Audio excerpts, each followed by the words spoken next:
In the ancient world, beer wasn't just a drink, it was payment. Workers were paid in it, rations were measured in it, and entire cities ran on it. In ancient Sumer, the oldest known recipe ever written was for beer, a recipe preserved for nearly 4,000 years. We tend to think of beer as the ultimate off-the-clock beverage, a cold drink cracked open on a weekend, entirely separated from the daily grind. But if we rewind to the laborers hauling massive blocks of stone across the Egyptian sands, the relationship between beer and labor looks very different. The workers who stacked the monuments of the ancient world didn't receive their compensation in gold or silver. They were paid their daily wages in beer. In fact, the oldest surviving written recipe on Earth, etched into a Mesopotamian clay tablet some 3,900 years ago, isn't a guide for baking bread or roasting meat. It is a set of instructions for brewing beer.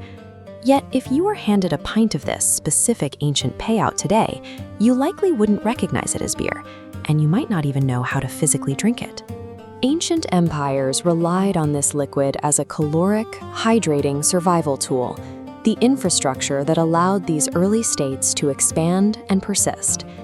That 3,900-year-old clay tablet is known as the Hymn to Ninkasi. Translated definitively in 1964, it operates as both a song of religious praise to the Sumerian goddess of beer and a literal step-by-step brewing manual. Throughout early civilizations, producing this vital substance was a highly respected profession, and it was entirely managed and operated by women. This female authority extended directly into the divine. In the Egyptian pantheon, the goddess Hathor was revered as the inventress of brewing. The legal reality mirrored the mythology. The Code of Hammurabi, a strict set of laws governing ancient Mesopotamia, mandated total female jurisdiction over the sale of alcohol, explicitly using the pronoun she to describe every single tavern owner. Long before the mass production of alcohol turned brewing into a male-dominated commercial field, society's most critical chemical process was pioneered, safeguarded, and distributed by women. To understand why this process was so critical, we have to look at the biology. Finding a clean, reliable water source was a constant threat to early urban populations. Fermentation solved this. As yeast broke down sugars into a low-alcohol liquid, the process neutralized harmful pathogens, making the resulting brew vastly safer to drink than untreated local water.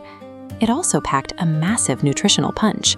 Often referred to as liquid bread, this thick brew provided the laboring masses with a cheap, dense source of essential carbohydrates and calories.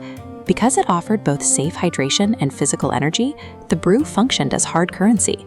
The state itself began sponsoring massive brewing operations to pay and sustain its workforce. Archaeological excavations at Abydos in Egypt have unearthed massive breweries dating back to 3000 BCE.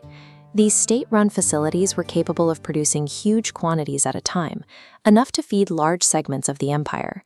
By simultaneously solving the two greatest bottlenecks of ancient urbanization, safe mass hydration and efficient caloric distribution, beer acted as a localized macroeconomic engine. The actual mechanics of making this economic engine were highly specific. The Ninkasi hymn begins with an ingredient called babir, or beer bread.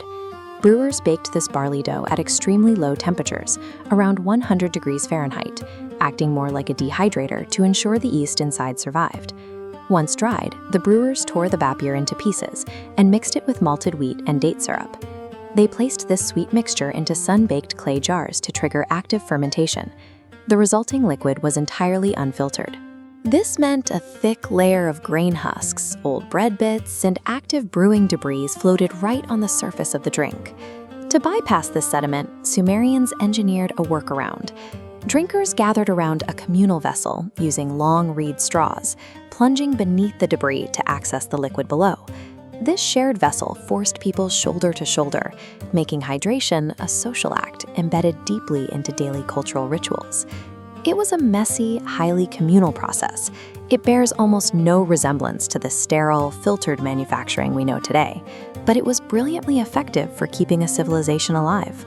We know exactly how effective it was because archaeologists and modern brewers have actually reverse engineered it. teams from the University of Chicago and Great Lakes Brewery used the hymn to Ninkasi and period-accurate clay vessels to bring the 4,000-year-old recipe back to life. The recreation revealed a physical profile that is thick, intensely cloudy, and highly foamy. Sitting at a very low 2% alcohol by volume, it doesn't taste anything like a crisp modern lager. Instead, it carries the sour, lemony flavor profile of a fermented barley cider or a traditional Russian kvass. You probably wouldn't want to bring a pack of this sour soup to a weekend barbecue, but for the men and women hauling stone under the Mesopotamian sun, this low-alcohol, carbohydrate-rich liquid provided exactly what their bodies required. The historical record frames beer as a purposeful, female-led biological technology, the foundational fuel that sustained the construction of the ancient world. History is never just black and white, so where do you stand? Let me know in the comments below. And if you enjoy stories like this, subscribe for more. New videos every week.